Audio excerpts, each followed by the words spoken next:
L'Afrique a une dette cumulée de 800 milliards d'euros et une population à 70% jeune qui a à peu près moins de 35 ans.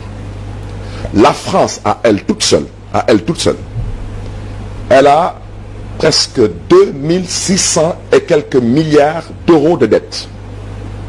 Sa population, la population française, elle fait, je crois, 66 millions d'habitants.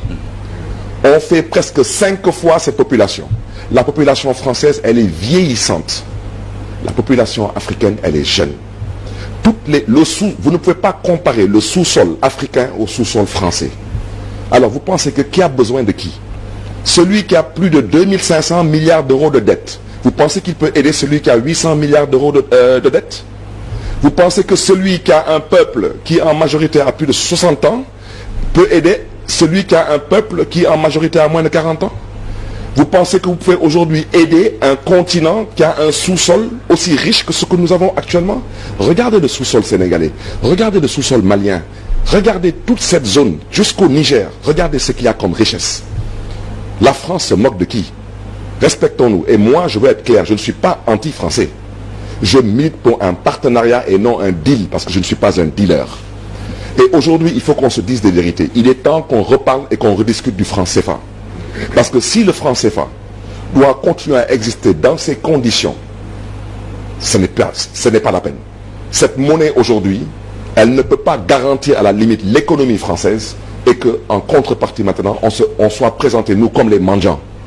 Les droits de tirage spéciaux que le président Macky Sall cherche aujourd'hui, soi-disant à obtenir, je ne dirais pas que de la France, parce que j'ai déjà dit, ils sont tous à Paris, tous. Mais vous pensez que les institutions de Bretton Woods, la Banque mondiale, le FMI, vous pensez qu'ils sont à Paris pour la France? Ou bien pour l'Italie? Ils sont à Paris pour nous. Alors pourquoi nous, on doit continuer à emprunter de l'argent et en mettant sur la table nos ressources premières? Au nom de quoi? C'est la raison pour laquelle je pense aujourd'hui qu'on aurait organisé un sommet entre la Chine et l'Afrique. J'aurais peut-être pensé que là, il y aura peut-être un potentiel de partenariat. Parce que, certes, les États n'ont pas d'amis, ils ont des intérêts, mais on sent au moins la Chine apporter une plus-value dans le développement de l'Afrique.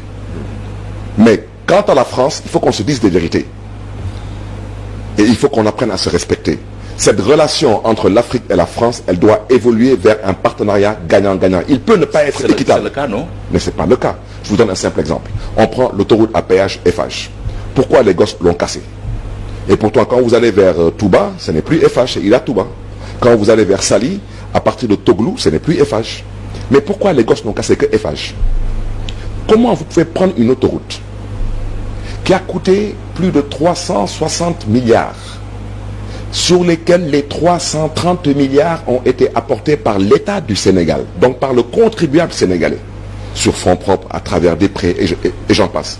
Et on arrive à un montage financier où Eiffage, qui n'a même pas apporté 15% du projet, se retrouve à exploiter pendant 30 ans à 100% l'autoroute à péage. On se moque de qui? Vous pensez qu'on a besoin de faire Harvard ou Stanford pour comprendre ce qui se passe? Apparemment, vous n'avez pas lu le communiqué de Benno Bokk-Yakaar ou de l'APR qui a salué le leadership du président Macky Sall à ce sommet-là. Il a été d'ailleurs le seul, à part le président de l'Union africaine, à prendre la parole. Vous parlez de qui ça? Le président Macky Sall. Oui, il a été félicité par qui? Par l'APR qui salue son leadership au niveau africain pour avoir été le seul président, à part le président de l'Union africaine, à prendre la parole devant Macron, à être d'ailleurs le porteur de ce projet-là sur l'annulation de la dette en Afrique. Mais peut-être parce qu'il espérait un dessert, je ne sais pas. Peut-être il espérait un dessert. Comme il disait que les Français nous aimaient bien parce qu'ils nous donnaient des desserts. J'espère qu'on nous donnera un dessert là-bas. Adhérez-vous à ce combat pour l'annulation de la dette des pays africains? Vous pensez franchement que les Africains ont une dette envers l'Europe? Vous le croyez? Ah ben oui. Bon, si vous le dites, je vous le concède. Mais je peux vous garantir que de l'esclavage à nos jours, en passant par la colonisation, je pense que c'est l'Europe qui nous doit une dette. Et quand j'entends aujourd'hui parler d'immigration clandestine, j'ai très mal. C'est cette même Europe qui rentre dans nos eaux et de façon clandestine qui nous prend notre poisson. Et qui conduit à la mort de milliers de jeunes Sénégalais. Et ça a été dénoncé au Parlement européen par des députés comme Jean-Luc Mélenchon. Vous pensez que l'Afrique est endettée? Elle doit de l'argent à qui? L'Afrique a été pillée. L'Afrique a été humiliée. L'Afrique a besoin aujourd'hui de se réveiller. Il ne s'agit pas aujourd'hui d'être anti-européen, anti-français. Non, il s'agit de dire la vérité où elle doit être dite. Les Français ont le droit de penser qu'ils peuvent exploiter nos économies. Nous avons la responsabilité, nous, d'avoir des leaders qui doivent dire non et construire des partenariats avec des puissances qui veulent travailler avec nous. On doit continuer à s'apitoyer sur notre sort. Mais c'est la raison pour laquelle on a été victime d'esclavage, de machines, de ceci ou de cela. Est-ce qu'il n'est pas temps que l'Afrique prenne son destin en main? Mais c'est la raison pour laquelle je dis que ce qui se passe à Paris, c'est une farce. Pourquoi les Africains, avant d'aller à Paris, ne peuvent pas se concerter? Mais parce que d'abord, les 3/4 des dirigeants africains qui sont à Paris sont mal élus. Pourquoi aujourd'hui on ne conteste pas un partenariat avec la Chine ou avec les États-Unis? Mais parce qu'on ne sent pas cette oppression venant d'eux sur nous.